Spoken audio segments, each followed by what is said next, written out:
On today's episode of the John Campea Show podcast, what are the Oscar chances for the biggest films of the years and their songs, Peaches and I'm Just Ken? Also, for the first time in 3 months since the writer's strike was announced, the writers and the producers are actually going to sit down in a room and negotiate this week. Could we be getting an end to the writer's strike sometime soon? We'll discuss that. Also, we knew last week that Dwayne "The Rock" Johnson donated over $1 million to the other striking writers. Well, other actors like Leonardo DiCaprio, Ryan Reynolds, George Clooney, and several others did as well. And Gal Gadot is saying that her and James Gunn are going to develop a Wonder Woman 3 movie, and it is what it's supposed to be, a rebooted DCU. We're going to talk about that and a whole bunch more. The John Campea Show starts right now.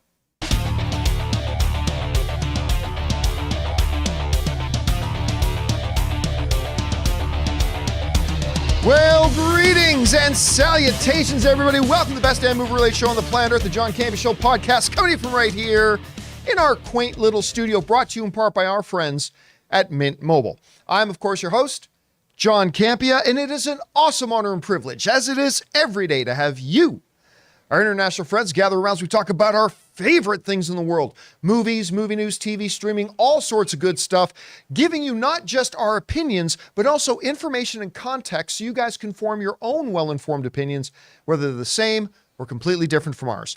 Joining me in studio today, we got Ray Ora. Where did you get that? These nuts.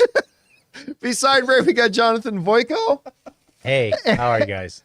And it is Wednesday, which is Chris Carr's day off. Sometimes Robert will sit in on a Wednesday, but we've got him off doing a Designing Hollywood today. So it's just the three of us gathered around, got a whole bunch of things to talk about, and we're so glad that you guys are here. Of course, if you're watching this on the YouTube channel, don't forget, guys, that we are primarily a podcast, and we have a podcast feed where you can go and check out the John Campea Show podcast on Apple Podcasts, Spotify, your favorite podcasting app of choice. Go and subscribe to it today, so the next time you're at the gym or you're in the car, you're on the train, whatever, it'll be there so you can check out the show. Yeah. I just want to say it's opening day for Mutant Mayhem. Is today the official opening August day? 2nd. Go see it. It's a great movie. Yeah, we had a really good time watching Mutant Mayhem. Or we went to go watch Teenage Mutant Ninja Turtle Mutant Mayhem over the weekend to celebrate Ray's birthday. Yep. And despite the fact that I thought it was going to be crap, you know what? I quite like this film. It's quite good. Yeah. And I'm looking forward to watching it again. Anyway, guys, with all that down and said, let's jump into some things here. And we're going to start off with this. You know, every year, one of the categories at the Academy Awards, I love the Academy Awards. One of the categories I've never really appreciated that much is Best Original Song. Because unlike, Best Director, they work for years on that movie, and every second of that movie has their fingerprints on it. An actor is in tons of the movie. The costume designers, you see their work the whole movie. A song usually just plays over the end credits or has like 2 minutes in a movie. And should they have their own category? But sometimes they have a bigger impact than that. And that is kind of the topic of today's Mint Mobile Hotline question of the day. Listen, if you guys have a question for us, you'd like to hear a voice either here on the John Campea Show podcast or in one of the short videos we do on the YouTube channel, go ahead and call it in anytime at 951-268-4259. And today's question is about the Oscar chances for Peaches and I'm Just Ken. Check it out. Hey, John and crew. This is Phil from Stillwater, Oklahoma. I had a question. My kids and I were having a debate. We saw both Barbie and Super Mario Brothers this year, and I believe that two of them have some of the best songs of the year, with Peaches and then also I'm Just Ken. We believe that they're going to get nominated for an Oscar. I mean, obviously it's too early to say, but what are your chances on both of those songs getting nominated for an Oscar? And then out of the two of them, because I clearly think they're the best right now, which one do you think would win? I'm Just Ken or Peaches? Just wanted to get your thoughts. Hope you guys have a good time, and go SAG. All right, Phil, thanks a lot for calling that in. And, here's the thing. I already mentioned about how I'm sometimes not even sure best song should be a category at the Oscars, but I'll tell you what. I especially feel that way when it's just some song that plays over the end credits. Now, granted, Into the West by Annie Lennox playing over the credits of Lord of the Rings Return of the King, even though it's a song playing over the credits, that song at that moment elevated the movie. I mean, I've never been able to say that about a song that plays over end credits before, but into on the horizon. I mean, that starts singing, I get chills, right? Because it starts, and they did it with the Bjork one too, but it starts with like that closing scene and then credit. So it's not like it has credits and then it just starts playing. That's and as the song plays, they're showing you the pencil sketch work of various scenes along the trilogy, right? Just whenever I hear that song, my heart starts to race. I get goosebumps on my arms. I love it. Well, here's the thing about Peaches and I'm Just Ken. The songs that I really think maybe belong in having a nomination for an Oscar are ones that are actually interwoven and imbued within the movie. It's actually a part of the living movie. And I'm not just talking about a song that plays over, a montage sequence or something. Like you look at, say, Into the Shallows, right? From A Star Is Born. That's an important song to the characters. It's something that the characters did together. It's one of the most powerful moments of the movie. It's actually, the song is a part of the story. I get that. And you know what? It's going to sound silly, but a freaking animated dragon and a blonde-haired doll meet that criteria. Because in Super Mario Brothers, you've got the Peaches song, right? And this is the main antagonist of the movie, in what is probably the best scene of the movie, singing a song that actually reveals a lot about the nature of the character. It's actually a song that shot kills me. He's got the portrait up on the piano, right? Like, this is actually an integral part. The song itself is an integral part of the movie. And it's glorious and fun and entertaining, and it's memorable. So I would say absolutely yes to Peaches.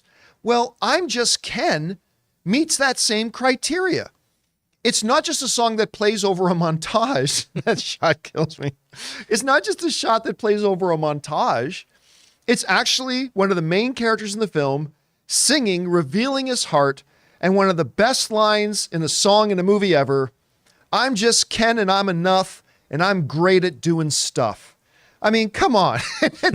It's an important scene in the movie. It's an important character moment for the character. And the song is catchy and entertaining and fun. And I will tell you what, and I'm not just saying this because Super Mario Brothers and Barbie are going to end up being the two top box office films of the year. Which one's going to be number one and which one's going to be number two, I'm not sure. But it is undoubted that those two movies are going to be the two top box office films of the year. And I'm not just saying this about their songs because they're the two top box. These are actually great songs that are important to the film. They communicate stuff about the characters. It's stuff that the audience walks out of the theater still humming and singing, talking to each other about. Listen, these are the types of songs, guys, that if you're going to have a category at the Academy Awards for Best Song, these are the types of songs that should be nominated. I mean, let's look at the last couple of ones that have won. RRR, Not To. You know what? I was not a big fan of RRR. I'm one of the few people that wasn't. But you know what? That song, baller. I was totally rooting for it because it meets those criteria, right? It's a part of the DNA of the movie. No Time to Die, Fight for You from Judas and the Black Messiah, Rocket Man, Love Me Again, and we mentioned A Star Is Born with Shallow. I just a note about that graphic. Like I was just looking it up. I don't know if those years are a year back on each of them or because that would be the year they won. Okay. Yeah, that's the year the one. It's not the year they come out. When you get an Oscar win and you have a year, remember the Oscars happen in the following year. Yeah. Oh, okay. That's why I was getting confused. Right. So movies that come out in 2021 are competing for at the 2022 Oscars, right? Okay. So there's that. But thank you for the heads up on that. Yeah, just in case. I'm going to sit here and listen. We still have a lot of movies to come this year, but I'm going to sit here and I'm going to go out on a limb and I'm going to say yes. I'm Just Ken, and yes, Peaches are both going to be nominated. Jack Black is a national treasure. They're both going to be nominated for Best Song. And you know what? I'll go one step further. I will tell you right now, the producers of the Oscars are fucking fools if they don't move heaven and earth and do whatever it is they need to do to get Jack Black on stage singing that song and to get Ryan Gosling on stage singing that song. I mean, they got to do it, so they'll probably do that. It is kind of the standard thing, but they better do it this year especially. Anyways, whatever you guys think about that, do you think we're going to get I'm Just Ken? Do you think we're going to get Peaches nominated for Best Song at the Academy Awards? Maybe there's going to be a technicality where one of them don't qualify or something like that. Whatever you guys think, jump down to the comment section below and let me know your thoughts. All right, guys, with that down, let's move on to this. There is right now, and for the last 3 months and 1 day, there's been a writer's strike going on. The writers are not at work. I mean, we really didn't feel any implications of the writers going on strike, except for like the late night talk show hosts. But we're starting to feel it. We're starting to see it. Like shows are shut down. Production has been shut down on a lot of things, all that kind of stuff. And a lot of us wondering, when are these two sides even going to talk? But here's the thing about this strike. The strike's been going on for 3 months, and the two sides have not even talked to each other in 3 months. Like normally you would think if there's a strike going on, the two sides are at the negotiating table every day, even if they're hitting their heads against the table, but they're in the negotiating room together every day, doing whatever they can do to try to get a deal done. But that has not been the case here. The producers and the writers have not even talked to each other in 3 months. Well, apparently that is going to change in 2 days, because according to a report in the Hollywood Reporter, the AMPTP, that's the producers and the studios and stuff like that, and the WGA are going to sit down and have a meeting. This comes us from the Hollywood Reporter that writes, the Writers Guild of America says that the studios and the streamers, that's the AMPTP, have requested to meet on August 4th. The AMPTP, through Carol Lombardini, reached out to the WGA today and requested a meeting this Friday to discuss negotiations. The WGA Negotiating Committee said in a statement to members on Tuesday, "We'll be back in communication with you sometime after the meeting with further information. As we've said before, be wary of rumors. Whenever there is important news to share, you will hear it directly from us," said an AMPTP spokesman in the statement. "We remain committed to finding a path to mutually beneficial deals with both the WGA and the Screen Actors Guild unions." Okay, so first thing that needs to be pointed out here is this. This is just for the WGA. This is not about the actors. The Screen Actors Guild is not going to be a part of this meeting. This is a meeting between the WGA and the AMPTP. Now, the question will become, that's great that they're finally going to sit down and start talking. Now that they've each had about 3 months to think about it, are they going to be able to come up with anything? Now, just as a refresher, I want to mention 4 main sticking points. Now, there are others. There are other details that the WGA and the producers are going to try to have to work out. But these are 4 of the main ones here. And those are writers' rooms, mini rooms, AI restrictions, and viewership-based residuals. Let's go through each of those ones and why they might be problematic. Number 1, writers' rooms. The WGA wants every show to have a minimum of 6 writers in the writers' room for short series. Series that are going to have longer numbers of episodes, they want 1 extra writer added to the writer room for every 2 episodes added to a season, up to a maximum of 12 writers. Now, this is traditionally how it's been done. This is how the greatest shows that have ever been made have been made, with teams of writers in a writer's room, navigating and negotiating the future of these characters, developing these characters and the stories that they inhabit. That's what they do. However, the producers are saying we want some more flexibility with that. There are going to be times that we don't feel we need 6 writers. Actually, sometimes you're going to get guys like Taylor Sheridan or some others that we're going to have a talent that just wants to write a series by themselves. That's not normal, but it happens. And we got to be able to have the flexibility that we can make a deal with a writer like that if we want to and not force a 6, 8, 10, 12 member writer room on them. Now, from my perspective as a fan, the more talent in a room has usually led to better shows. Usually. There are exceptions, some big clear exceptions. But writers' rooms usually work, so that's one of the things that they got to work out. The second point on here is mini rooms.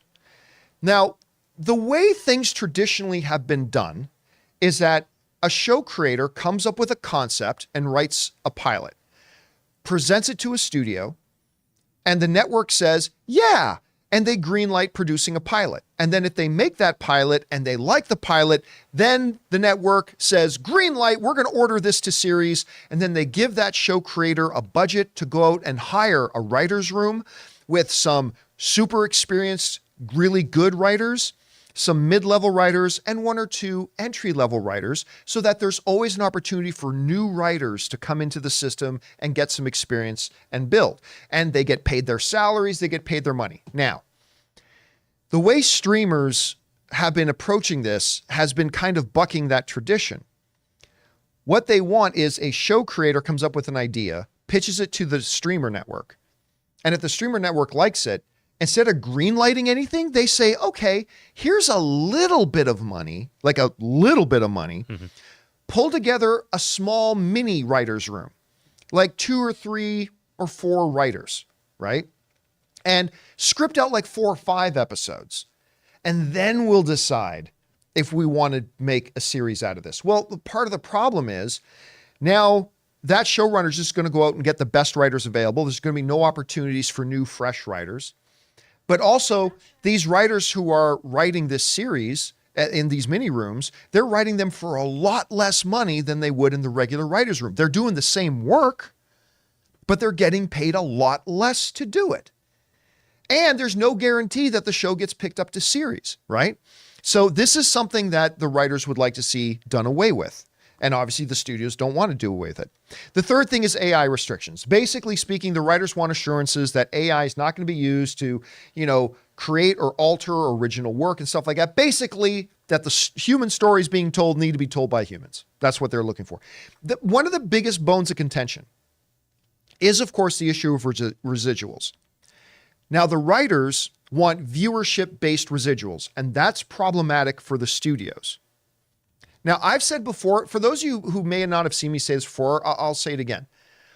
When it comes to the writers and actors strike, on almost every single point of contention for both the writers and the actors, I'm on their side. Like, I agree with all of them. Like, I do believe in writers' rooms. I think a studio should have some flexibility to have a solo writer if they want from time to time, but I believe there should be writers' rooms. I believe they should get rid of mini rooms. I believe there should be restrictions on AI. I'm not 100% sure how I feel about residuals. Now, under the old model, right, a viewership-based residual made sense because the more people that would watch a TV on network television, the more money that show was making for the network. And therefore, they would pay out of that big bounty of money because, let's just pull a show out of the air. Let's say Seinfeld, okay? So Seinfeld would get a huge audience, and the more people that would watch Seinfeld, the more commercials that would run, the more syndication, the more licensing fees, the more people watched it, the more money the network made. And so out of that bounty, they would pay out residuals, right? To the various people like writers and some actors, they get residuals because everybody's making money.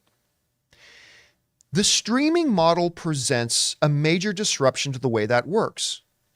Because the way it works with streaming, the more people that watch a show doesn't actually generate any money for the streamer.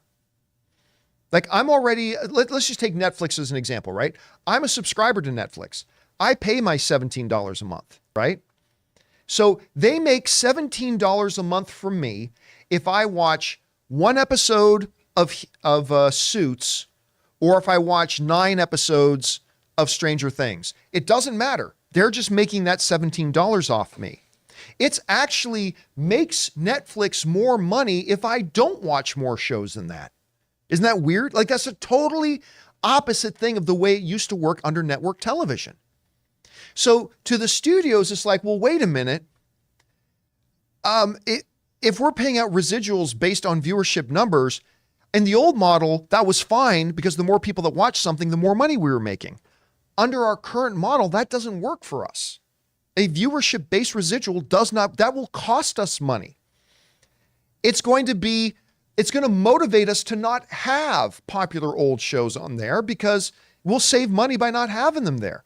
So it's something that they've all got to figure out. They got to figure this out. But the one thing that is clear is that the old viewership-based residuals does not work in the new world. It just doesn't. It's like, I don't know, trying to apply the rules of communication rules of old rotary phones compared to today when we got, Samsungs and iPhones. Same rules don't apply. Got to be changed up. But look, whether you're talking about writer's room, mini rooms, AI restrictions, or viewership-based residuals, the good news is the two sides are at least sitting down, because nothing's going to be accomplished if they don't. And I don't care if it takes another 3 or 4 months. As long as they're in the room together talking, I think there's some hope. All right. Guys, question is for you. What do you think about this whole thing? Are you encouraged? I'm encouraged that the writers and the producers are finally going to sit down in a room together and actually start negotiating. Do you think this could be the harbinger of a deal coming soon? Maybe you still feel it's going to take forever. Maybe you think this is just a waste of time that they're talking at all. Whatever you guys think, jump down to the comments section below and let us know your thoughts. All right, guys. With that down, let's go on to this, shall we? Talking about strikes. The WGA is not the only organization on strike right now. We've also got, and all due respect to writers, but we've got kind of more importantly, the Screen Actors Guild is on strike. Now, the reason I say more importantly, now wait, now don't get mad at me. No. The reason I say more importantly, it's, oh my God. Yeah, we got our buddies. They're listening. They're. What do you mean the writers on is put important? Dick Tracy down. What do you mean the writers on is important? That's a throwback to yesterday's show. You guys got to watch Open Mic. You'll understand the jokes. The only reason I say more important is because when the writers went on strike, the industry just kept on rolling, kept on going, right? Deadpool 3 was still shooting. All these movies were still in production, all that kind of stuff. But the Screen Actors Guild going on strike, and ain't nothing can happen. Nothing happens. Deadpool 3 stopped shooting. Every movie stopped shooting except for those A24 waiver movies. It really brought the entire industry to a halt. So that's why I say more importantly. Not that they're more important, just that the impact is bigger, right? Anyway, here's a really shocking reality. Look at this number. Most members of SAG, that's the Screen Actors Guild, earn an average of $26,000 a year. I think a lot of us, and you'd be forgiven for this, when we think of Hollywood actors, entertainment actors, we probably think of lifestyles in the rich and famous, right? That they live in these high rises and this beautiful house up in the Hollywood Hills. They drive one of 5 cars in the driveways and stuff like that. When in reality is the average member does not make a ton of money. In this case, we found out the average member makes $26,000 a year. So when you make that little and you go on strike, you feel the financial impact of that immediately. Now, last week we found out that Dwayne "The Rock" Johnson stepped forward and gave what they only refer to as a number in the 7 figures. Now, how many millions of dollars? I don't know, but Dwayne "The Rock" Johnson stepped up and donated minimum $1 million to the Actors Fund, right? To support the actors who have no income right now, right? Which was huge. And the president of the Screen Actors Guild support fund there called on other actors to do the same. Well, according to a new story in IndieWire, a bunch of those actors stepped up. So according to this report in IndieWire, a bunch of other celebrities have stepped forward and made at least a $1 million donation to the actors' funds, including George and Amal Clooney, Luciana and Matt Damon, Leonardo DiCaprio, Hugh Jackman, Dwayne Johnson, Nicole Kidman, Jennifer Lopez and Ben Affleck, Ryan Reynolds and Blake Lively, Julia Roberts, Arnold Schwarzenegger, Meryl Streep, and Oprah Winfrey. And Ray Ora. And Ray Ora. Most importantly, Ray Ora. From the Ray Ora Foundation. Stolen money. Sorry. Yes, granted, completely money he stole. But nonetheless, those hungry actors, they're going to get a little something. So, look, I think this is actually, in the midst of all the negativity that's going on, I think this is really nice because here's the thing. These actors we just listed off there, Dwayne Johnson, Nicole Kidman, Ryan Reynolds, Jennifer Lopez, Arnold Schwarzenegger, this strike isn't impacting them. Let's not fool ourselves. It's not impacting them in the least. They are fine. I mean, I'm not going to say it's not impacting them, but they're fine. Right. Believe me, Ryan Reynolds right now is not wondering how he's going to make his next Toyota payment. Yeah. That is not a problem in the Blake Lively, Ryan Reynolds They house. can still hit the grocery store. Yep. Yeah, he's not. He said, "Oh, I can't get the good eggs now. I got to get the cheap eggs." Because of strike. That's the conundrum Ryan is finding himself in right now, right?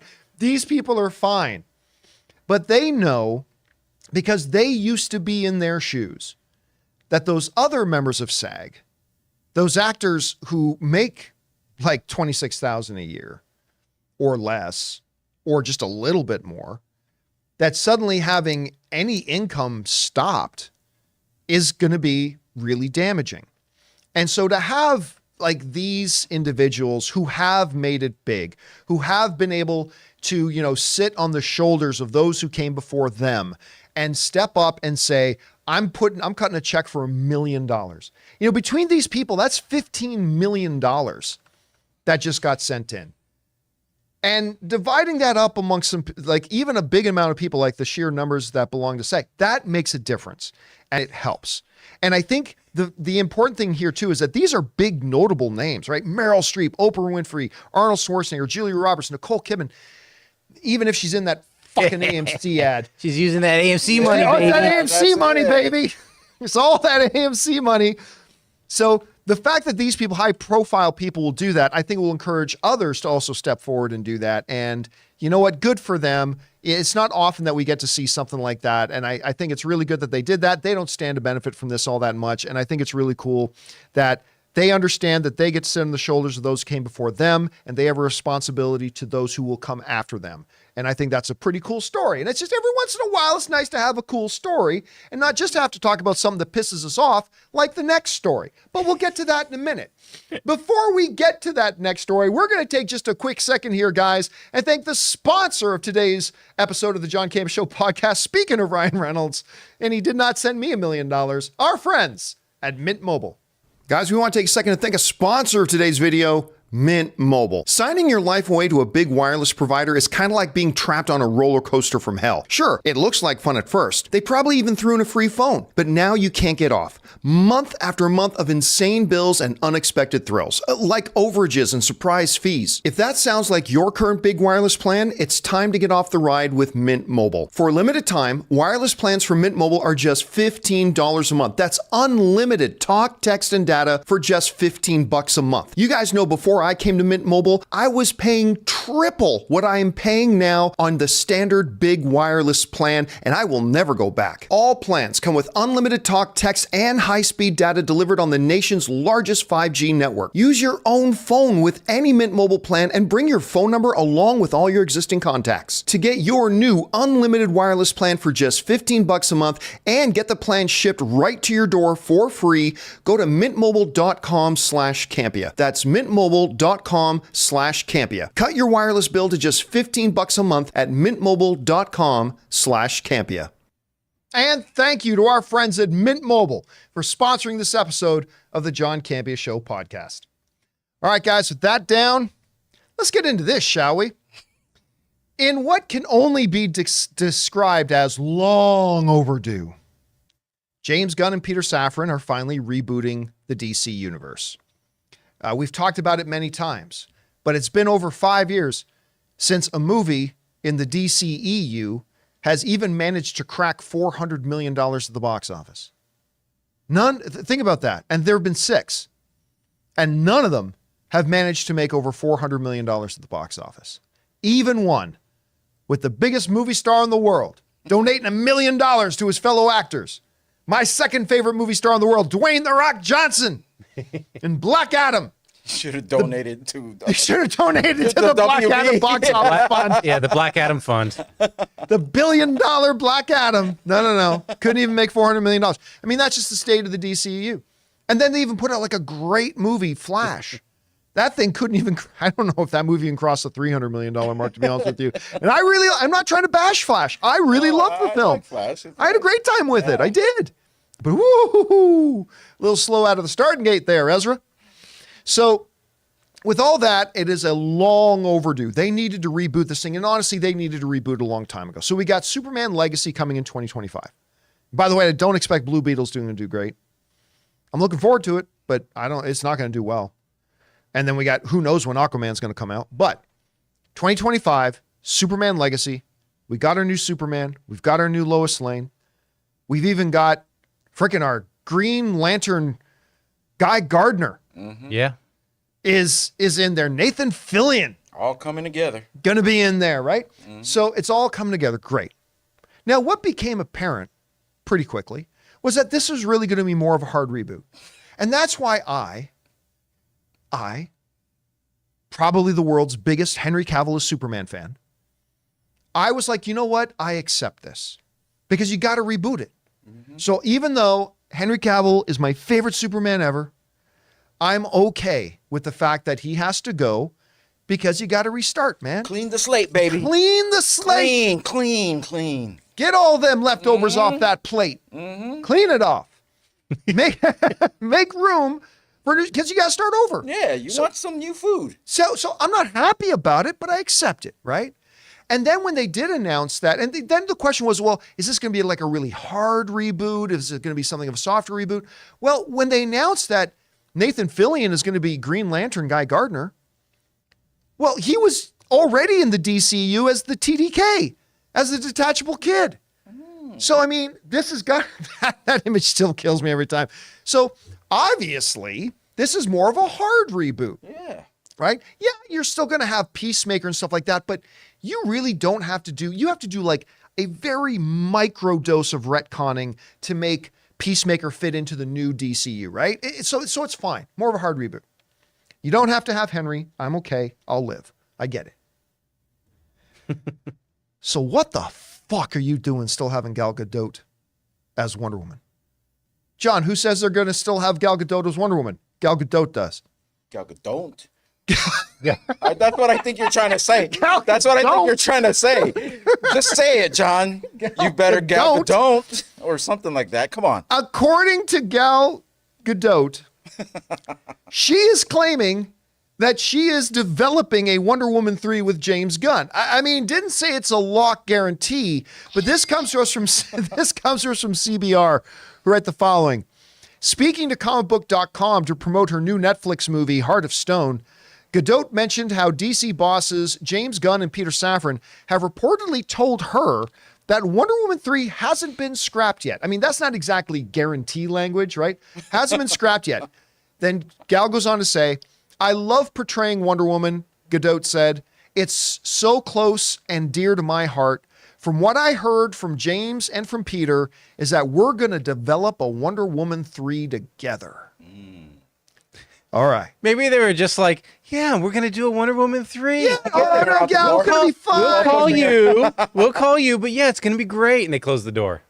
That's probably where they're talking to see if she'll pop up as a cameo in both Flash and Shazam. Yeah. I don't know if I should. I mean, if I'm not even going to be Wonder Woman anymore, no, we can still talk about Wonder Woman 3. Yeah, totally open to Wonder Woman 3. I mean, Wonder Woman 2 made us so much money. Their voices just went up octaves. Yeah. Yeah, of course, Wonder Woman 1984. Listen, I am a big fan of the first Wonder Woman movie. I really, really am. Wonder Woman 1984, let's be honest, was a letdown. All right. I think, and that's putting it generously. I think Wonder Woman 1984 was a letdown. Here's the thing for me, and I am speaking only for myself. Okay. I'm not speaking for anybody else. On this point, I am speaking over myself, only for myself. I am a huge James Gunn fan. I am a 100% James Gunn apologist. I believe in James Gunn. I think he is the guy to take the remnants, what's left over of DC after the last disastrous number of decade or so, and make something great that can literally and honestly compete with the MCU and maybe even exceed the MCU. Not saying it will, but I say if anybody can do it, it's James Gunn and his boy Peter Safran. Right? I got all the belief in the world of him. I actually wrote to James after it became official that he was going to do it. And I told him straight up, listen, you're the guy. This is amazing. I never thought for a million years I never would have guessed it would have been him, but you are the guy. He's the guy to do it. And I'm excited about it.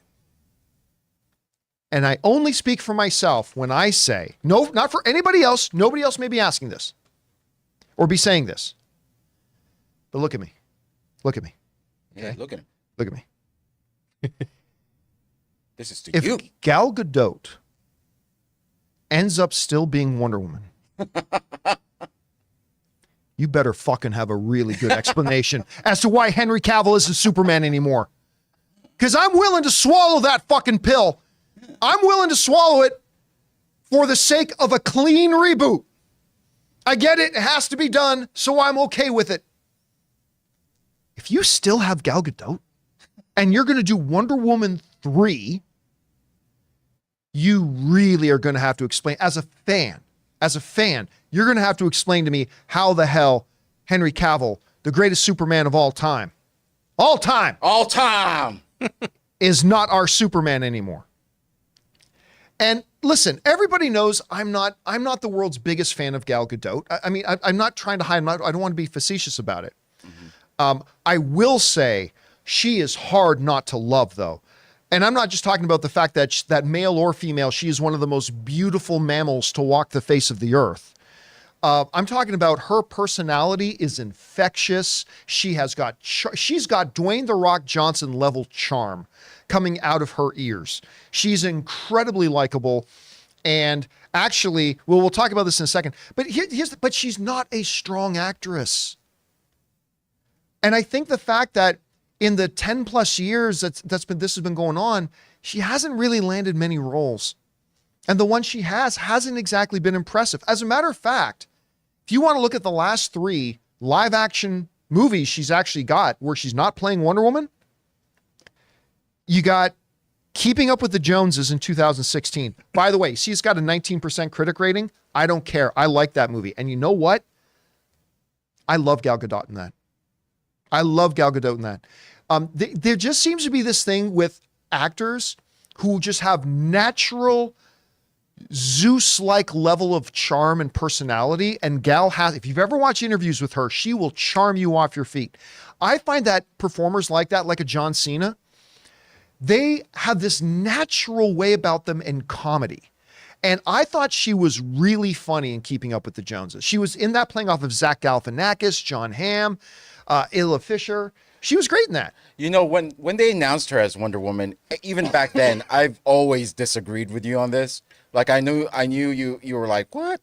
But me, I was like, yeah, because I watch a lot of the DC animated films, and the way Wonder Woman is portrayed in those, I was like, she doesn't really need to be the best actor to do that. So like why not get the best actor instead and make it better? But why not get an actress who deserves it more? Yeah, right. An actress who's been acting their entire life. I mean, okay, I'm not going to get into that whole discussion again. But she did fine in Wonder Woman 1. We can agree on that. Hey, because she was under a great director and playing off of Chris Pine, who did a great job. And yeah, she carried her own, but she was not able to elevate the material that I think a better actress could have.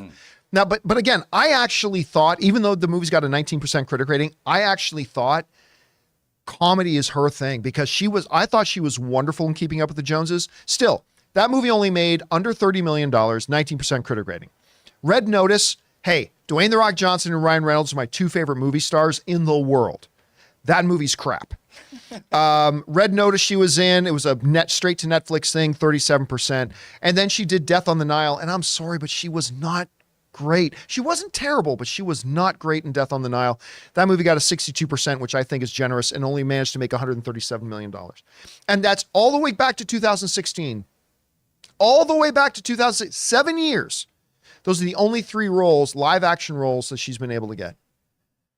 And maybe some of it she's had opportunities to turn things down. She's a big name. She's got Cleopatra apparently is something that's coming up and all that kind of stuff. Listen, I believe there is a future for Gal Gadot. I do. And my main point of aggravation with the very notion that they may be doing a Wonder Woman 3 with Gal Gadot isn't even a fact that it's Gal Gadot. It's the fact that it's the same actress you've been doing it with when you dumped Henry Cavill. This is Superman. This is Superman.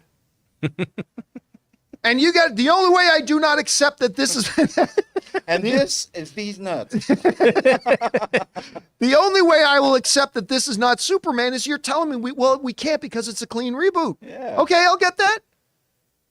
But if you're going to bring in Gal Gadot to keep playing Wonder Woman, by the way, I want to make it clear as I bring up this quote again, phrasing like it has not been scrapped yet. It's close and dear to my heart. I've heard from James and Peter that we're going to develop one. Look, this is not set in stone. This is not written in the pillars of eternity. This may not happen, and that's fine. I'm just saying, I'm getting pre-mad. If it happens. Pre-mad. All right? Pre-mad. Only person in the world who can do that. Is if it happens, and we don't know that it will, I'm going to be pissed. Well, as a fan, I'm going to be pissed. Okay, well, let's say in this bizarro world, Wonder Woman 3 does get filmed with her in it. Right. Give me a Man of Steel 2, and let's finish off both arcs or both stories then, so they could say goodbye, like No Way Home, whatever. Oh yeah, but Give you me know that they're not Man of going to Steel. do that. Like they're not going to do Man of Steel 2 while they're trying to do Superman Legacy. I know, I'm just saying. Right? I mean, they're I'm just saying. they're If not you're gonna gonna do it. 3, then give me 2 Man of Now, Steel. here, okay, you know what? Here's another way that I would feel okay about this. A few months ago, James Gunn did an interview where he said, it's going to be up to us, talking about him and Peter Safran, to make sure that we communicate very clearly what is DCU and what is Elseworlds. Because, of course, we got things like Joker, we've got Robert Pattinson's Batman. These are Elseworlds, right? So he's already talking about how the fact that we got to do a good job to clearly communicate to our audience what's DCU and what is Elseworlds. I will be okay with this if they set up the new DCU and strictly say a new Wonder Woman with Gal Gadot is Elseworlds. Because if you do that, that takes out the slight to Henry Cavill, right? That's no longer a slight to Henry Cavill. You're giving Gal one more shot at Wonder Woman, and I'm cool with that. Yeah, if they set it up and say it's Elseworlds, I'm okay with it. Do you think that's a possibility that they could do it as an Elseworlds thing? Probably, but I love that you brought up Elseworlds. I was thinking Elseworlds too. Elseworlds, because I'm actually more excited for James Gunn's Elseworlds than like the actual main DC. More than Joker or just Robert Pattinson's Batman? Just because you could do Swamp Thing, Yeah. all those side characters. But Swamp Thing's not going to be Elseworlds. They're making Oh, he's Swamp not? Thing. Yeah, that's they're in making it. Elseworlds No, in the DCU. The Batman would be Elseworlds. What's that? Reeves, the Batman, would be Elseworlds. Yeah, Robert Pattinson's Batman. Clearly Joker Elseworlds. is Elseworlds. Yeah, Oh, Joker yeah. is Elseworlds, but Swamp Thing is going to be part of the new DCU. Okay. So it's going to be really interesting. But I mean, regardless, wouldn't you admit that James Gunn is the man now, though, at DC? I mean, yeah, but listen, we're still 2 years away from his right. first movie coming out. You're the man. He was setting you I up, had to baby. force that last meme in there. He totally set me up for that one. And you didn't bite at all. How can you? Look at that face.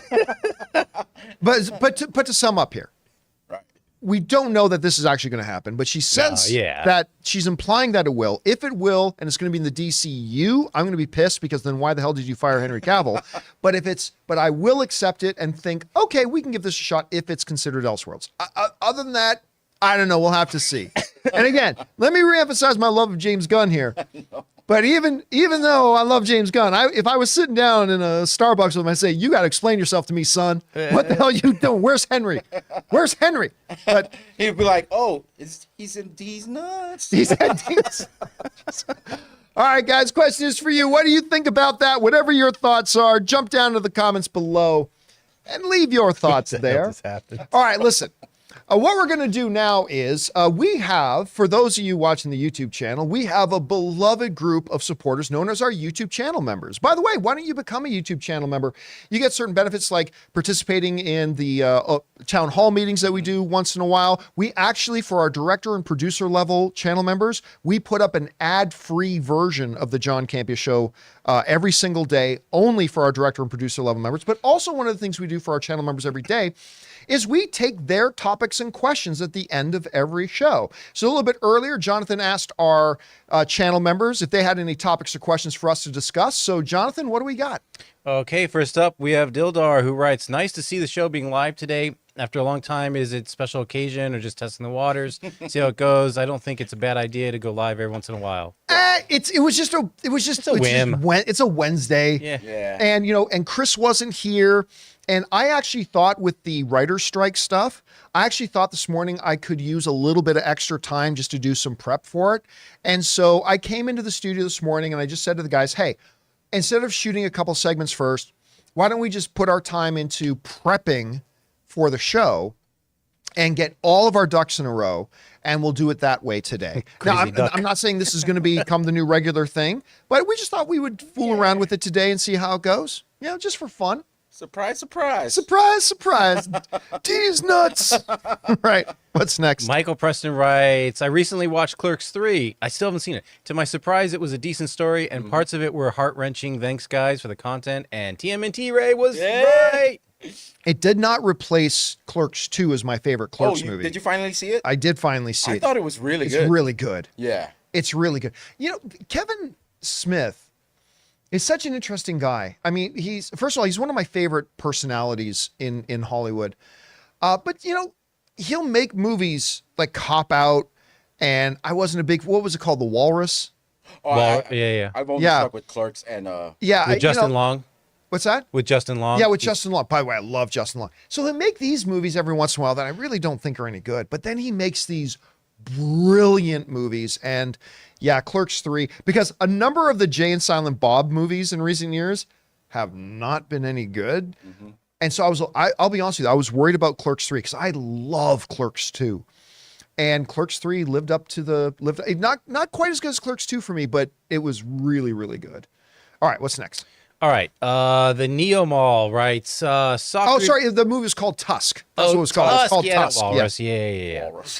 Walrus. That's Snoopy. If you've seen the movie, you know what I mean. Yeah, it's a damn walrus. All right. The Neo Mall writes, soft reboot or full reboot of the DCU doesn't matter to me. All that matters is James Gunn will be overseeing it all, and that's what I'm excited about. A talented writer, director, visionary. You know what? Look, yeah, fuck you. If you want to bring your rational thinking into this discussion, sure. I mean, you're 100% right. At the end of the day, what really matters, big picture, is that you've got the right two people guiding this thing. And James Gunn, and by the way, if any of you have not seen the interview James Gunn did with Michael Rosenbaum on the Inside of You podcast, and you really want to get some insight into the heart, passion, and history and expertise that James Gunn has brought along with him to the job, you really got to go check it out. It's fantastic. Michael Rosenbaum, by the way, is a great interviewer. He's really, really quite, particularly when it's with people he knows personally. I'm just mad about Henry. I'll tell you about it. I'll be the one to say, I'm just bitching and moaning and complaining because my guy Henry isn't there. And I'm okay if he's not there if it's a reboot, but if it's not, I'm going to feel, because we movie fans feel so fucking entitled, I'm going to feel slighted, even though it has fucking nothing to do with me. All right, what's next? A.H. Aaron writes, happy belated Ray. I was watching The Force Awakens yesterday, and I love the chemistry between Poe and Finn. And it made me so sad knowing that these characters were wasted in the sequels. I'll tell you what, I still don't care what anybody says. Now, yeah, I thought The Rise of Skywalker was dirt garbage. I made an entire 40-minute video breaking down specific plot point by plot point why that movie I thought was so bad. But I don't care what anybody else says. I'm not going to hop on any bandwagon. The Force Awakens was wonderful. I love it. I love that. Me and John Schnepp, I've told this story before, but me and John Schnepp, we were still with AMC, and our offices were right across from the AMC Burbank 16. And at least a couple times a week, when we had a break in between shooting, if there was a matinee of The Force Awakens playing over there, Schnepp and I would go, lunch break. And we'd go across the street and we would go and watch The Force Awakens again. I love that movie. It started off with such promise. And then The Last Jedi came. And I don't mind The Last Jedi. There's certain things about it I really like, certain things about it I really hate. I didn't mind it, but it kind of became apparent. Did you guys not have a plan when you started this trilogy? It started to become apparent, and then it totally fell off the rails with The Rise of Skywalker. Since I don't remember the last two, that's the one with the throne room fight, right? No. The one against the fight, Red I think, Guard? was in the second one. Yeah, that was the second one. The Last Jedi. Okay. So at least I think that was the throne it was, fight. because that's when Snoke bit the dust. Yeah. There you go. Okay. Spoiler. All right, what's next? Yeah, sorry for that spoiler. Callum writes, hey crew, I just finished Shrinking, and man, what a great show. First Apple TV show.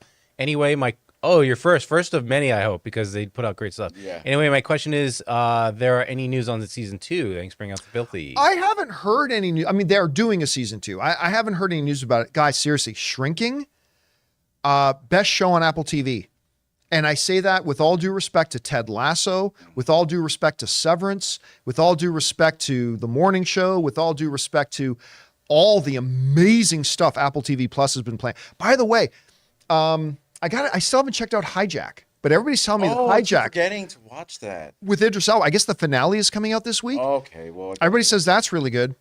I got to check out this Lioness 2 thing on Paramount Plus, the one with Zoe Saldana.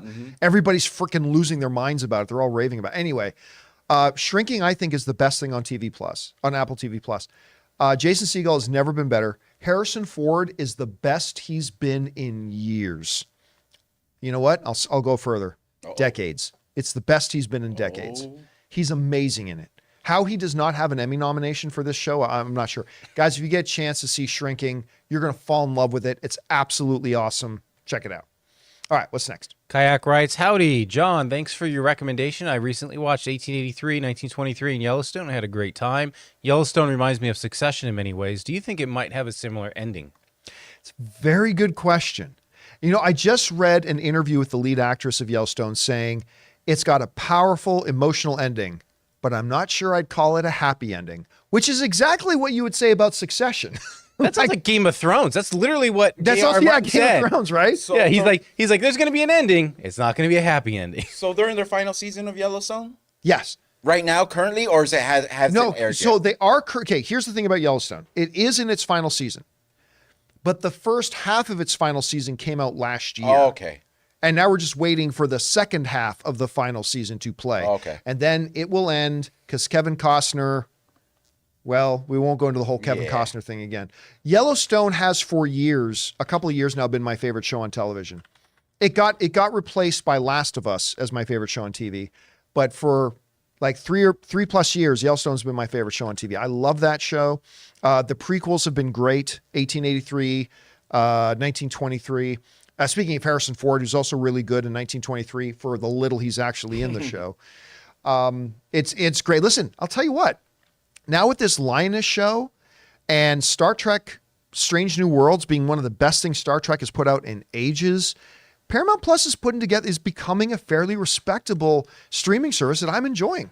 Getting all the Ninja Turtle stuff in there. And you're going to get all the Ninja Turtles in there. all the so- cartoons, baby. I've been Pretty good. streaming the Mission Impossibles so I can get caught up for. Yeah, you got, and you know, Top Gun is on there, and yeah.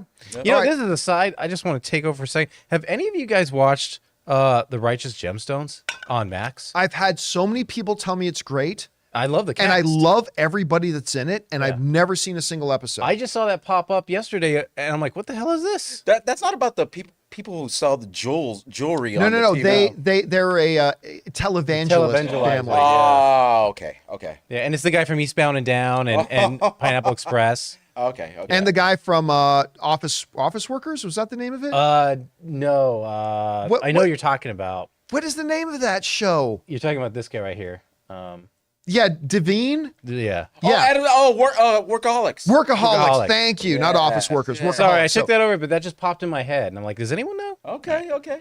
By the way, he was pretty good in the that a cappella. Yeah. It's perfect. Pitch Perfect. He was Perfect. pretty good in the Pitch Perfect movies, Yeah, actually. I'm He was a big pretty fan of charming. his. Yeah. All right, we got time for a couple more. What's All right, next? King Daddy Goat. Hey, everyone. Hope all is well. John, I'm sorry that they would keep Gal but not Henry. I'm confused by the movie or by the move. But what is your opinion on what kind of storyline or what's going on? I really value your opinion on this one. Thanks, guys, for all that you do. Bring us filthy. It is literally impossible to say. Yeah. We don't have a single thing about the new DCU yet. Superman Legacy is going to be the first DCU thing to come out, and it's not coming out for another 2 years. And with the Gal Gadot thing, there are a couple of things, unknown questions. Number one, is it actually happening? Which, again, that language didn't sound terribly definitive. And even if it is happening, is it actually in the new DCU? If so, how the hell do you explain this new Superman with this one? Anyway, or is it Elseworlds? Is it a standalone Wonder Woman like Robert Pattinson's Batman is separate from the DC universe? Will Gal Gadot's Wonder Woman be separate from the if you do that, I'm okay with it. So it's impossible to give any sort of indication or thought about where it's. What I do suspect, though, is you're going to see something in the first chapter of the DCEU. What are they call? They're calling it Gods and Monsters. Yeah, Gods and Monsters. I think it's going to be what they did in the first phases of Marvel, where I think you're going to see a very deliberate, a very calculated, and a very charted build up to a dark side. That's what I think, but I have nothing to base that on. That'd in fact, be great, actually. Yeah, we'll see what they're going to do. By the way, I'm really looking forward to that Green Lantern show. The Lantern. Yeah, the Lanterns. I'm really curious to see what they're going to do with that. But this kind of like this Gal Gadot news kind of puts a spin on everything if it is true, right? Because even if it goes to Elseworlds, it opens up a bunch of other questions. Will it follow the how 1984 ended? Will it follow that story? Like if that Wonder Woman movie is an Elseworlds movie, is it a continuation of the same universe that Ezra Miller is Flash and Jason Momoa is Aquaman? I think they were unfortunate comments because of questions like those. Yeah. All right. All right. What's next? Red One Real Talk. I know the strikes are probably impeding this, but do you think Marvel will clarify the status of projects like Nova or Agatha anytime soon? I haven't seen updates on casting or timelines for either series, and frankly, I'd be okay if they just scrap them altogether. Ooh, I'm not okay if they scrap Agatha at all. Oh, and Agatha's got to happen. You got to do Agatha. Especially it's a spin-off from the best show they've done. Yeah, it's like WandaVision is hands down, nothing comes close. Easily the crown jewel of anything they've done on Disney Plus. WandaVision is simply the best thing, especially Marvel related, they've done. And one of the big reasons for that was Agatha. But I would suspect this. I suspect we're not going to hear updates about anything until these strikes are done. There's really no point, right? Because writers aren't writing anything. Actors are certainly not on set anywhere. Nobody can work.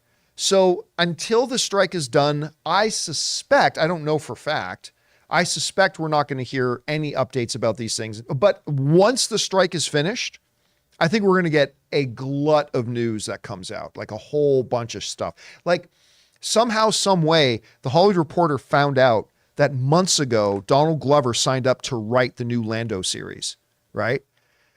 So that tells me that there's probably this huge trove of these news stories just waiting to come out that the studios won't talk about or discuss until the strikes are done. And also, when we get past the strikes, it's the Disney's like restructuring. I mean, trying to budget things now, probably. And they're going to cut back on some things, spread them out more. So I don't think we're going to hear about those projects. Well, the thing about WandaVision was, or about Agatha was, they might have even started shooting before so that's going to happen. Like they're going to move forward with that. Like stuff like a number of the other projects that are out there. Who knows? Yeah.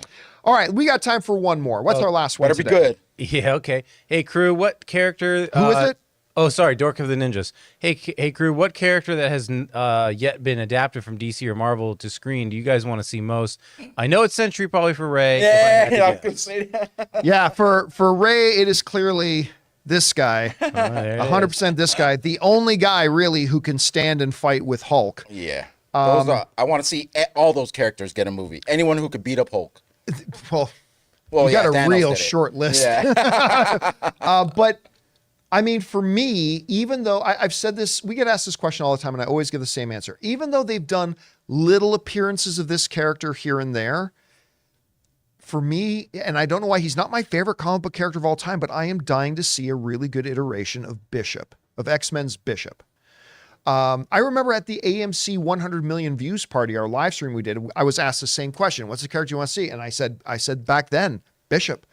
And I'm still waiting to see a really good live screen iteration of him. And I would also like them to spin it around and give us a villain movie, like more villain movies from their perspective. I do hope beating up people. In some new X-Men content, we get an Omega Red, because we've never really had an Omega Red. Omega Red would be, I mean, he's a difficult character to do. There's both from a visual point of view and from a complexity of story point of view, but Omega Red would be really interesting. Mm-hmm. Anyway, guys, that'll do it for today's installment of the John Campea Show podcast. Thank you so much for being here and making this show part of your day. Big special thank you to all our YouTube channel members. Number one, for being channel members and supporting us, but also for sending in those topics and questions for us to discuss.